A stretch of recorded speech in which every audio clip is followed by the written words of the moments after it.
Welcome to Alam's One, and in English to English vocabulary section, the word for today is introvert.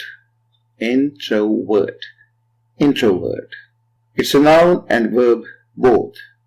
When we use it as a noun, it means a person who tries to avoid social contacts and become preoccupied with his own thoughts, or a person who hides his feelings from others. For example, he won't discuss the matter with you as he is an introvert.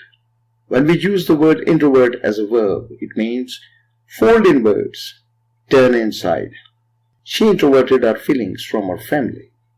I hope the word introvert is clear to you. Use it in your own sentence and type it in the comments for better retention.